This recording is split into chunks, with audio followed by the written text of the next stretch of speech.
Shalom kepada semua penonton video saya. Jika Anda merasa terberkati dengan video saya, jangan lupa bantu like dan share ke semua saudara-saudaramu. Saya sedang berjuang bersama Anda menegakkan kebenaran firman Tuhan di zaman yang semakin jahat ini. Terima kasih banyak atas dukungan dan empatinya kepada saya. Selamat berjuang dan melayani Tuhan kita, Yesus Kristus. Salam damai buat semua keluarga dari saya, Evangelis Roni Suwono. Satu topik yang diberi judul Antikristus di akhir zaman. Saudara, topik antikristus adalah sesuatu yang penting di dalam hidup orang Kristen. Sebab apa? Sebab di dalam Alkitab ditulis di dalam 1 Yohanes pasal 2 ayat 18 sampai dengan 22 akan saya bacakan bagi Bapak Ibu sekalian. Judulnya adalah Antikristus. 1 Yohanes pasal 2 ayat 18 sampai dengan 22.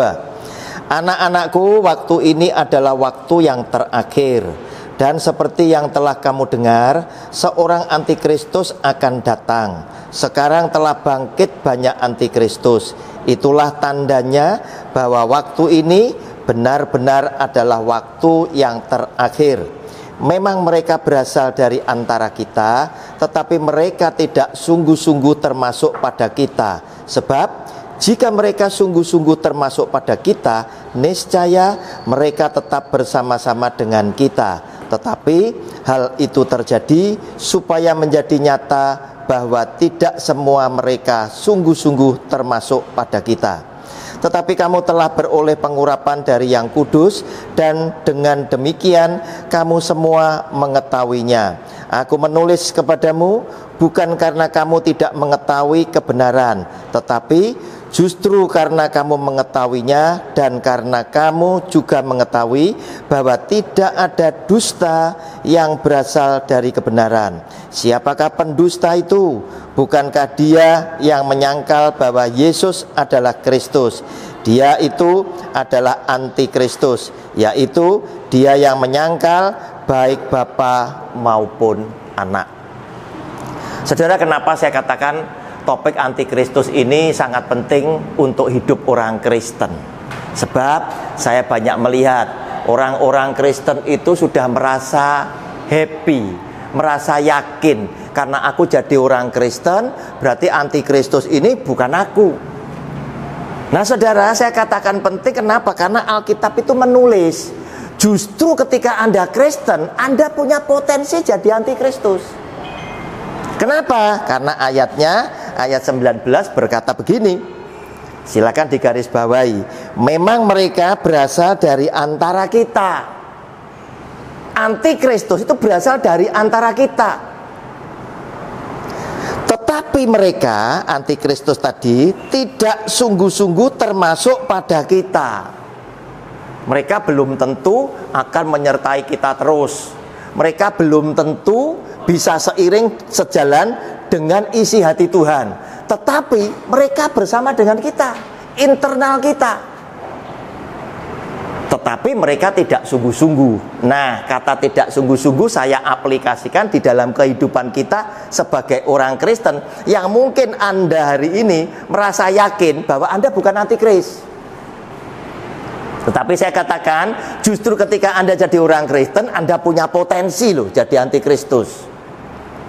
Saya nanya kepada Anda, kebiasaan Anda datang ke gereja, atau mungkin datang ke sini tadi, ke Miganas tadi. Apakah betul Anda dengan hati sungguh-sungguh, aku datang ke sini itu rindu dengar firman Tuhan? Itu yang pertama. Kemudian Anda berpikir, ojo sampai telat.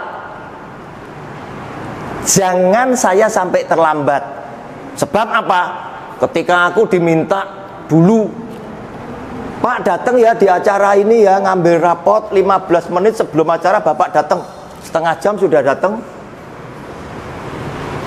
Ibadahnya Tuhan, kita seringkali bilang apa? nanti aja kan masih pujian.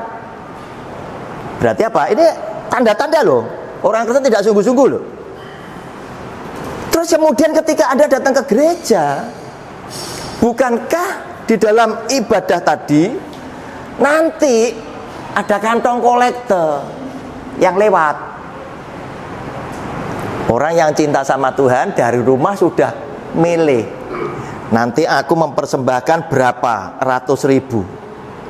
Terus kemudian lembar mana yang terbaik yang harus tak persembahkan kepada Tuhan. Artinya apa? Uang ini sudah Anda khususkan, Anda kuduskan. Arti dikuduskan itu dikhususkan. Anda cari yang paling baik, lembar paling baik. Atau Anda justru berpikir,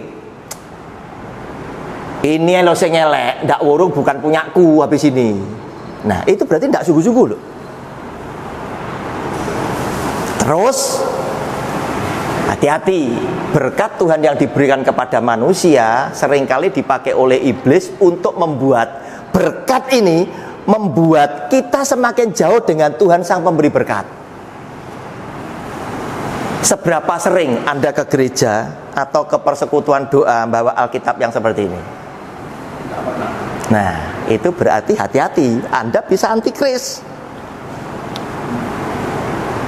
Anda potensi jadi antikris. Kalau ini tidak pernah dipakai, semua akhirnya pindah ke sini. Karena kemajuan teknologi bisa praktis. Kantong itu apa Roni? Ono kabeh ini. Akhirnya ini dicetak lagi enggak? Sebanyak yang kemarin. Pasti merosot. Padahal Alkitab ini menjadi kebanggaan Tuhan, kebanggaan kita Kristen Katolik yang berani berkata, klaim ini adalah buku terlaris di dunia. Dicetak berapapun habis. Nah, kalau semua itu ganti ke sini, ini jumlah dicetaknya pasti akan turun. Atau lama-lama tidak dicetak. Kebanggaan Tuhan, kebanggaan anak-anak Tuhan diambil oleh iblis karena teknologi. Karena teknologi. Dalam persidangan selalu hadir saksi loh. Saksi suruh numpangi tangan gini di Alkitab kalau kita Kristen. Terus kemudian kita suruh ngikuti hakim yang mimpin. Lah kalau orang Kristen memberikan teladan tidak menghormati kitab sucinya sendiri, apakah orang lain akan menghormati kita? Pasti tidak. Ini dilakukan oleh pendeta-pendeta blow on yang punya jemaat banyak di TV, itu pakai handphone yang mahal. Supaya kalian tahu handphoneku ini 20-30 juta. Jadi kalau lu ngundang aku, amplopnya harus berapa? Padahal ini bukan Alkitab, ini yang Alkitab. Nah, kalau Anda akhirnya orang Kristen sendiri tidak menghargai, tidak menghormati kitab sucinya sendiri, jangan salahkan suatu hari Anda sebagai saksi di pengadilan disumpah tidak numpangi Alkitab, numpangi Samsung. Masuk akal kan? Karena apa? Karena kita. Nah, saudara yang dikasihi oleh Tuhan, di dalam bacaan tadi yang kita baca, di situ dikatakan di dalam ayat ke-21, 1 Yohanes 2 ayat 21, aku menulis kepadamu bukan karena kamu tidak mengetahui kebenaran, tetapi justru karena kamu mengetahuinya, dan karena kamu juga mengetahui bahwa tidak ada dusta yang berasal daripada kebenaran. Berarti antikris itu siapa sebetulnya? Bosnya antikris adalah pendusta, bapak segala dusta. Sebab si ular tua tadi berdusta itu sejak awal. Alkitab kita buka, ketemu iblis ular tadi berdusta kepada Adam dan Hawa, dan dia berdusta terus. Caranya dia berdusta jelas, dia pakai ayat firman Tuhan yang diputar balikkan. Berarti bahaya untuk siapa? Untuk orang Kristen yang tidak sungguh-sungguh, dia tidak bisa bedakan ini firman Tuhan atau bukan. Saudara, jangan ngomong orang yang musuh orang Kristen pasti antikris. Sebab apa? Alkitab tidak memberikan rekomendasi tentang itu. Tetapi Alkitab memberikan rekomendasi adalah antikris dari internal kita. Yang di luar sana tidak suka sama orang Kristen, lebih gampang kita ketahui. Mereka tidak suka secara fisik, tetapi antikris tidak suka sama kita, dia bisa menyamar. Kenapa? Karena dia juga bersama kita. Dia ngerti firman Tuhan, sana tidak ngerti firman Tuhan. Antikris ngerti firman Tuhan. Saudara, saya tunjukkan bagaimana iblis setan tadi memutarbalikkan. Kejadian pasal 3. Saya bacakan mulai ayat 1. Adapun ular ialah yang paling cerdik dari segala binatang di darat yang dijadikan oleh Tuhan Allah. Ular itu berkata kepada perempuan itu, tentulah Allah berfirman, semua pohon dalam taman ini jangan kamu makan buahnya, bukan. Diputar balikkan. Hawa tahu kalau itu salah. Ayat 2. Lalu sahut perempuan itu kepada ular itu, buah pohon-pohonan dalam taman ini boleh kami makan, tetapi tentang buah pohon yang ada di tengah-tengah taman, Allah berfirman, jangan kamu makan ataupun raba buah itu, nanti kamu mati. Lihat, Hawa ini sudah ngerti kalau yang dikatakan si ular tadi salah. Pendusta ini tidak pernah tidak mencobai kita sampai ular ini berhasil, iblis itu berhasil. Apa yang dilakukan setelah Hawa tahu bahwa itu salah? Tetapi ular itu berkata kepada perempuan itu, sekali-kali kamu tidak akan mati. Yang Tuhan ngomong kamu akan mati, ular iblis setan ngomong kamu tidak akan mati.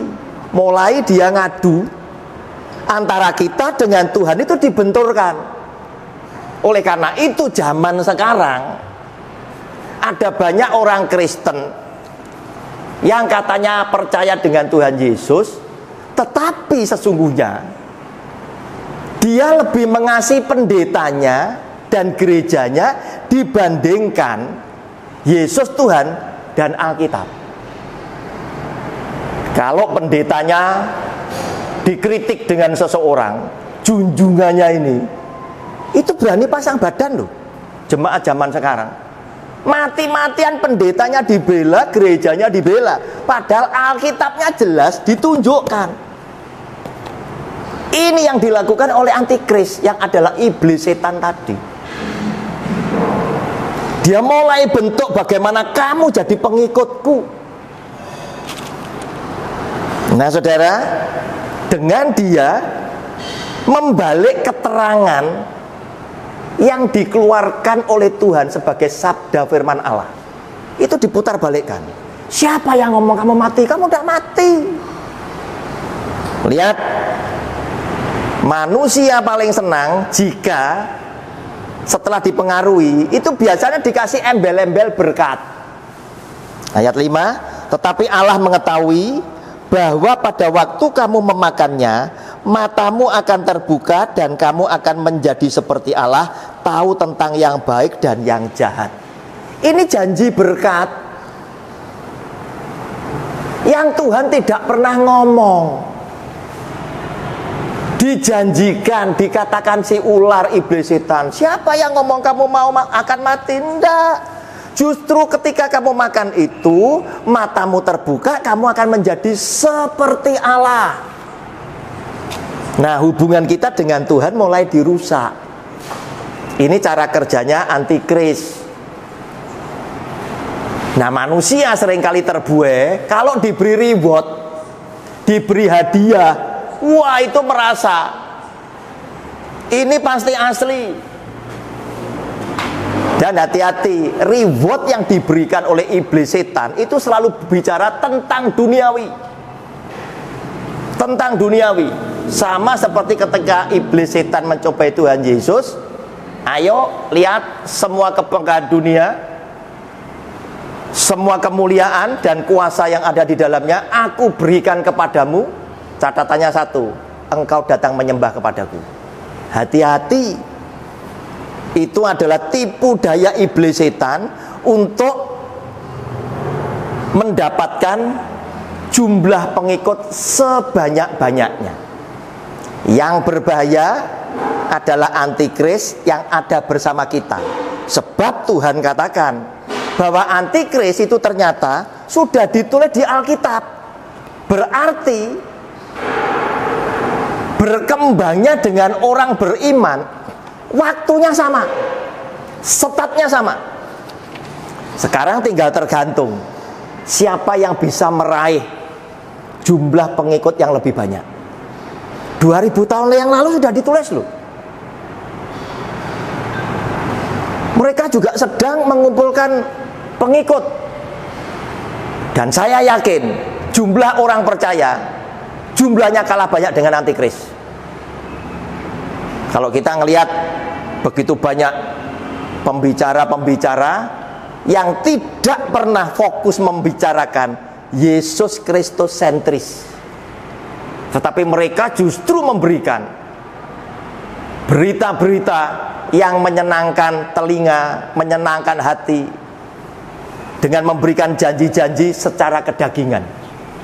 Itu pasti bukan dari Tuhan. Oleh karena itu firman Tuhan ngajari Anda dan saya, jangan mudah percaya dengan pembicara siapapun, termasuk saya. Anda berhak untuk nguji, wajib nguji. Apakah saya bicara sesuai dengan roh Allah, isi hati Tuhan Alkitab ini, atau saya bawa roh antikris? Antikris ini adalah orang atau kelompok tertentu yang melawan Tuhan. Tuhan bilang A, antikris bilang B. Artinya apa? Tuhan ingin memberitakan A, antikris sengaja A tidak diberitakan. Tuhan bilang kalau kamu makan itu kamu pasti mati. Antikrisnya bilang, siapa yang bilang mati? Ndak, kamu jadi ciamik, bisa seperti Tuhan. Malah dikasihi janji palsu. Itu antikris. Oleh karena itu, pembicara yang suka memberikan berita-berita janji yang di Alkitab tidak tulis, walaupun itu gembala sidang saudara, patut dicurigai. Saya pun mempersilahkan yang belajar Alkitab dengan saya, koreksiin saya loh. Jangan enak-enak loh. Kalau saya menyesatkan kalian bahaya. 1 Yohanes pasal 2 pasal 4, 1 Yohanes pasal 4, saya bacakan ayat 1 sampai dengan 6. Judulnya Roh Allah dan Roh Antikristus. Saudara-saudaraku yang kekasih, janganlah percaya akan setiap roh, tetapi ujilah roh-roh itu apakah mereka berasal dari Allah, sebab banyak nabi-nabi palsu yang telah muncul dan pergi ke seluruh dunia. Demikianlah kita mengenal roh Allah. Setiap roh yang mengaku bahwa Yesus Kristus telah datang sebagai manusia berasal dari Allah. Dan setiap roh yang tidak mengaku Yesus tidak berasal dari Allah, roh itu adalah roh antikristus.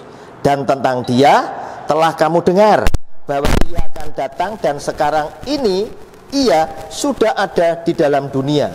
Kamu berasal dari Allah, anak-anakku, dan kamu telah mengalahkan nabi-nabi palsu itu, sebab roh yang ada di dalam kamu lebih besar daripada roh yang ada di dalam dunia. Mereka berasal dari dunia, sebab itu ayat 5 ini penting, kuncinya harus digarisbawahi. Mereka berbicara tentang hal-hal duniawi, dan dunia apa? Mendengarkan mereka karena match, sinkron.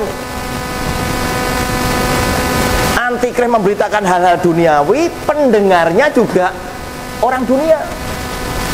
Kami berasal dari Allah, barang siapa mengenal Allah, ia mendengarkan kami. Barang siapa tidak berasal dari Allah, ia tidak mendengarkan kami. Itulah tandanya roh kebenaran dan roh yang menyesatkan. Bapak Ibu, hati-hati. Hati-hati. Banyak orang Kristen saya lihat ya, itu terkecoh ya, itu terkecoh itu dari ayat 2 dan ayat 3. Saya bacakan ulang. Demikianlah kita mengenal roh Allah. Setiap roh yang mengaku bahwa Yesus Kristus telah datang sebagai manusia berasal dari Allah. Sehingga Anda anggap setiap pembicara zaman sekarang semuanya itu bicara atas nama Yesus Kristus Tuhan. Berdoa juga berdoa dalam nama Tuhan Yesus. Sehingga berdasarkan ayat ini dan ayat yang ketiga, dan setiap roh yang tidak mengaku Yesus tidak berasal dari Allah, roh itu adalah roh antikristus, dan tentang dia telah kamu dengar bahwa ia akan datang, dan sekarang ini ia sudah ada di dalam dunia. Dua ayat ini akhirnya Anda berkesimpulan, setiap pembicara yang nyebut nama Tuhan Yesus Anda anggap ini asli. Nah kalau ini asli, ngapain Yesus Kristus Tuhan menasehatkan kepada saudara dan saya agar supaya apa? Kita waspada. Matius 7 ayat 15 dan 16. Judulnya hal pengajaran yang sesat. Waspadalah terhadap nabi-nabi palsu yang datang kepadamu dengan menyamar. Kenapa mereka menyamar? Karena mereka ada di sebelahku. Mereka bersamaku, ini antikris ini. Sak gereja, sak ruangan, sak tim pelayanan kalau mungkin. Mereka harus menyamar. Sehingga karena mereka menyamar, mereka harus mendandani diri, minimal sama dengan kita atau lebih baik. Dengan menyamar seperti domba, tetapi sesungguhnya mereka adalah serigala yang buas. Dari buahnya lah kamu akan mengenal mereka. Dapatkah orang memetik buah anggur dari semak duri, atau buah ara dari rumput duri? Yang membedakan adalah pengajarannya. Kalau mereka bicara tentang hal-hal duniawi, ayat 5 tadi garis bawahi semua, ini pasti bukan hamba Tuhan. Sebab setiap hamba itu akan bangga kepada tuannya, dan tuannya itu yang akan diberitakan setiap kali dia ngomong. Saya bangga ini dengan bos saya karena dia terkenal, juga kaya, juga bijak, dermawan, dan lain sebagainya. Saya pergi kemana-mana, ketemu siapapun saya akan cerita, aku ini kerja dengan dia itu bos saya. Jadi kalau ada pembicara banyak bicara tentang setan, hambanya setan pasti, karena dia bangga dengan setan. Setan itu tidak ditulis banyak di sini. Ada mantan dukun santet yang sudah bertobat, dia ngomong pernah bertarung dengan Sai Baba, dikirimi dengan ular, kemudian didoakan ularnya hilang, dalam nama Tuhan Yesus ularnya hilang. Yang ngobrol di Zoom tanya, Pak, ular itu apa ular beneran, Pak? Oh, ular beneran. Ketika kamu lihat ini ular beneran. Begitu saya doakan dalam nama Tuhan Yesus, ularnya hilang. Saudara, kalau Anda peperangan dalam roh, pasti ini bukan ular beneran. Anda mau percaya kepada yang tertulis atau kepada kesaksiannya orang-orang ini, badut rohani ini? Saya tunjukkan ayatnya. Yohanes, ini keluar dari kata-kata Tuhan Yesus sendiri.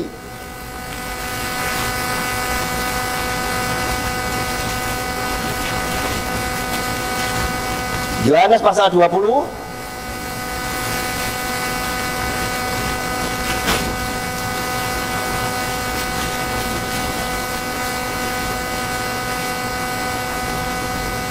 Saya bacakan mulai ayat 19. Ketika hari sudah malam, pada hari pertama minggu itu berkumpullah murid-murid Yesus di suatu tempat dengan pintu-pintu yang terkunci karena mereka takut kepada orang-orang Yahudi. Pada waktu itu datanglah Yesus dan berdiri di tengah-tengah mereka dan berkata, "Damai sejahtera bagi kamu." Ini adalah ketika Tuhan Yesus bangkit, menampakkan diri kepada para murid, dan Thomas itu tidak di situ. Berarti 10 murid pada rumah yang terkunci karena mereka takut dengan orang Yahudi. Mendadak Tuhan Yesus muncul di situ. Dan sesudah berkata demikian, dia menunjukkan tangannya dan lambungnya kepada mereka. Murid-murid itu bersukacita ketika mereka melihat Tuhan. Maka kata Yesus sekali lagi, "Damai sejahtera bagi kamu. Sama seperti Bapa mengutus aku, demikian juga sekarang aku mengutus kamu." Dan sesudah berkata demikian, ia menghembusi mereka dan berkata, "Terimalah Roh Kudus. Jikalau kamu mengampuni dosa orang, dosanya diampuni, dan jikalau kamu menyatakan dosa orang tetap ada, dosanya tetap ada." Saudara, Yesus yang adalah Tuhan, yang hidup, manunggal juga dengan Allah Roh Kudus, itu bisa memberikan, "Terimalah Roh Kudus." Tetapi zaman sekarang antikris itu justru lewat mic itu disebut Roh Kudus. "Terimalah Roh Kudus," atau jasnya dilepas, dikebaskan. Terima. Jadi bedanya di mana antara yang dilakukan oleh Tuhan Yesus dan pendeta zaman sekarang? Kalau Yesus ini pasti Allah, di mana Tuhan Yesus dan Allah Bapa dan Allah Roh Kudus itu terjadi satu persekutuan yang tidak pernah terpisahkan. Di dalam setiap kejadian kita selalu ada Allah Bapa, Anak, dan Roh Kudus jadi satu. Pribadinya 3, hakikatnya Esa. Sehingga ketika dia memberikan Roh Kudus kepada 10 muridnya ini tadi, wajar dia punya kesetaraan. Tetapi pengikut-pengikut antikris ini tadi suka action untuk menunjukkan bahwa dia hebat. Pakai mic ditiup, "Terimalah Roh Kudus." Atau pakai jas dikebas, terima. Nah, saudara, tanpa sadar mereka mengecilkan arti Tuhan. Roh Kudus itu dianggap seperti barang yang dia bisa berikan. Aku distributor, aku agen. Loh, ini kita ciptaan. Dia sang pencipta, Roh Kudus itu. Oleh karena itu firman Tuhan bilang, jangan sebut nama Tuhan Allahmu dengan sembarangan. Itu salah satunya ini. Ini adalah penghujatan. Tapi dilakukan itu mengakibatkan apa? Jemaatnya bangga kepada pendetanya. Pendetaku sakti. Ingin terkenal, ingin diakui, itu Lucifer. Dia ingin diakui lebih daripada sang penciptanya, itu iblis. Konsep pengajaran Tuhan Yesus adalah rendah hati. Dia membasuh kaki para muridnya, sehingga para muridnya kaget, kok aku dibasuh kakimu? Dan Yesus bilang, aku yang adalah Tuhan dan gurumu mau membasuh kakimu, bagian yang paling kotor, kamu pun juga yang berbahagia harus melakukan. Supaya apa? Kita dilatih untuk rendah hati, bukan penonjolan diri. Sama seperti si ular tadi, kamu akan menjadi seperti Allah. Diangkat ini. Jika engkau anak Allah, loncat dari atas ke bawah. Buktikan. Jelas, lanjut. Tetapi Thomas, seorang dari ke-12 murid itu yang disebut Didimus, tidak ada bersama-sama mereka ketika Yesus datang ke situ. Maka kata murid-murid yang lain itu kepadanya, kami telah melihat Tuhan. Tetapi Thomas berkata kepada mereka, sebelum aku melihat bekas paku pada tangannya, dan sebelum aku mencucukkan jariku ke dalam bekas paku itu, dan mencucukkan tanganku ke dalam lambungnya, sekali-kali aku tidak akan percaya. 8 hari kemudian murid-murid Yesus berada kembali dalam rumah itu, dan Thomas bersama-sama dengan mereka. Sementara pintu terkunci, Yesus datang dan ia berdiri di tengah-tengah mereka dan berkata, damai sejahtera bagi kamu. Kemudian ia berkata kepada Thomas, taruhlah jarimu di sini dan lihatlah tanganku. Ulurkanlah tanganmu dan cucukkanlah ke dalam lambungku, dan jangan engkau tidak percaya lagi, melainkan percayalah. Thomas menjawab dia, ya Tuhanku dan Allahku. Kata Yesus kepadanya, karena engkau telah melihat aku, maka engkau percaya. Berbahagialah mereka yang tidak melihat namun percaya. Saudara, ini yang dilakukan oleh Tuhan Yesus untuk meyakinkan. Dia memberikan bukti. Ini loh cucuknya, kerabanan Nabi. Dan dia sempat berkata kepada Thomas, sekarang kamu melihat aku, maka kamu percaya. Tetapi berbahagialah buat kita yang tidak melihat tapi percaya. Artinya apa? Tuhan kepingin kita tidak usah melihat tapi percaya dengan yang tertulis. Nah sekarang zamannya banyak antikris itu suka menonjolkan kesaksian. Terus kemudian mereka ngomong, kamu tidak tahu keadaan lapangannya seperti apa. Kenyataannya di lapangan ini terjadi.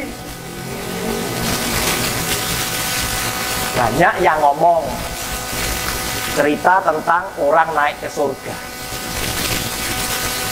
Ada yang cerita naik ke neraka.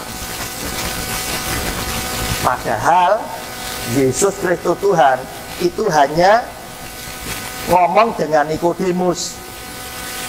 Ini loh yang terjadi. Yohanes pasal 3 ayat yang ke-13.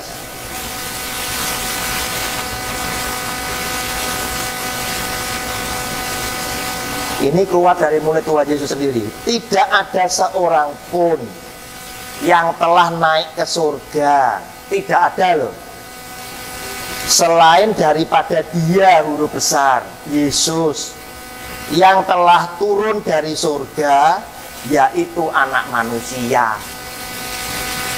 Sudah dia ngomong sendiri loh. Tidak ada yang naik ke surga, tidak ada. Tetapi ketika orang yang bersaksi ini kita protes, yang terjadi apa? Pengikutnya ngomong apa? Jangan menghakimi orang yang diurapi Allah. Loh, mana yang mau dipercaya?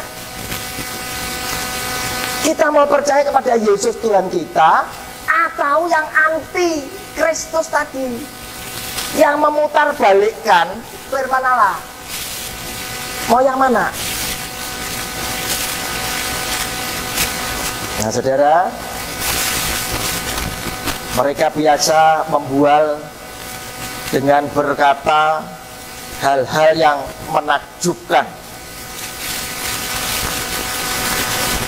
Dan sebetulnya ketika kita ingin menangkap antikristus yang adalah iblis setan, di situ jelas sudah dikatakan bahwa mereka itu bicara tentang hal-hal yang duniawi. Ayat yang kelima dari 1 Yohanes pasal 4 tadi, ayat kelima, mereka berasal dari dunia. Sebab itu mereka berbicara tentang hal-hal duniawi dan dunia mendengarkan mereka. Jadi hal-hal duniawi yang seperti apa? Yaitu yang sifatnya kedagingan. Karena di dalam dunia, isi dunia itu cuma 3 macam. yaitu yang dipakai oleh iblis setan mencobai Tuhan Yesus. Cuma 3 macam, dan itu ditulis kembali di ayat bacaan kita ini yang tidak jauh, 1 Yohanes pasal 2 ayat 15 dan 16. Janganlah kamu mengasihi dunia dan apa yang ada di dalamnya. Kita tidak boleh mengasihi dunia dan apa yang di dalamnya. Jikalau orang mengasihi dunia, maka kasih akan Bapa tidak ada di dalam orang itu. Kalau kita mencintai dunia, kasih kita kepada Bapa pasti tidak ada. Sebab Tuhan Yesus pernah memperingatkan kepada kita, kamu mesti milih loh. Gak bisa kamu setia kepada 2 Tuhan sekaligus. Kalau kamu mengasihi Mamon, berarti kamu memusuhi aku. Kalau kamu mengasihi aku, kamu musuh sama Mamon. Kamu pilih salah satu. Dan dia menasihatkan kepada kita, takutlah kepada dia yang bisa membunuh tubuh dan membunuh jiwa ke dalam neraka, yaitu Yesus Kristus Tuhan, anak manusia. Nah saudara, ayat 16, sebab semua yang ada di dalam dunia, yaitu dunia itu ternyata yaitu keinginan daging, ubah batu jadi roti, keinginan mata. Jika engkau datang menyembah kepadaku, semua dunia, semua kemuliaannya dan kuasa di dalamnya kuberikan kepadamu. Keinginan mata serta keangkuhan hidup. Jika engkau anak Allah, loncat dari atas, terjun ke bawah, engkau dijamin diselamatkan oleh malaikatnya. Ini dunia, dan ini yang sering diberitakan oleh pengikut-pengikut antikristus. Saudara, tadi saya akan memperingatkan ayat 2 dan ayat 3. Kalau kita mencari pendeta yang hari ini langsung menyangkal kepada Yesus yang adalah anak Allah yang menjelma sebagai manusia, pasti belum ada. Sebab apa? Cara kerja iblis itu mencontoh cara kerja Tuhan. Sebelum Yesus melayani Bapaknya, Tuhan mengutus Yohanes Pembaptis untuk mendapatkan pengikut lebih dulu. Yohanes Pembaptis membaptis, bertobatlah, kerajaan Allah sudah dekat. Mereka datang semua.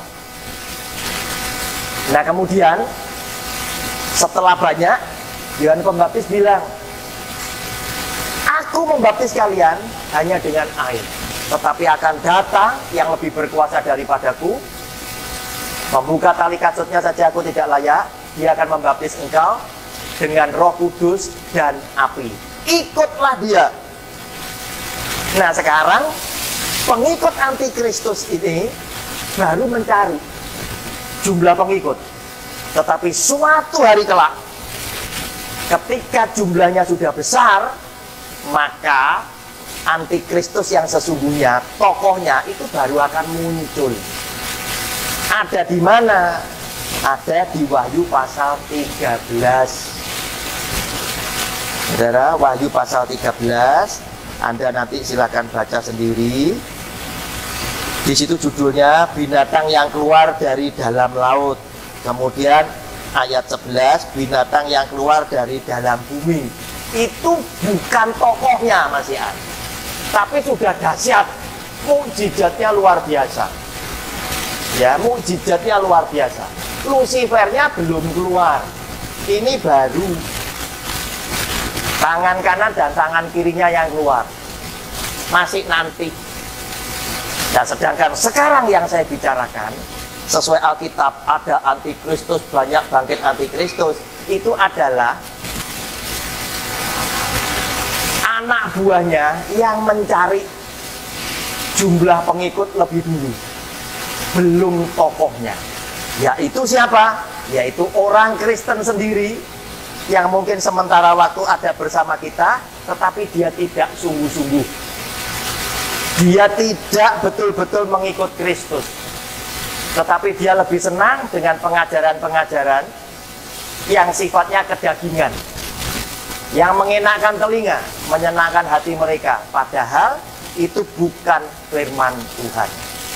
Demikian Bapak Ibu yang bisa saya sampaikan. Tuhan Yesus memberkati Anda bersama keluarga, sebagaimana Tuhan Yesus memberkati saya bersama keluarga. Amin.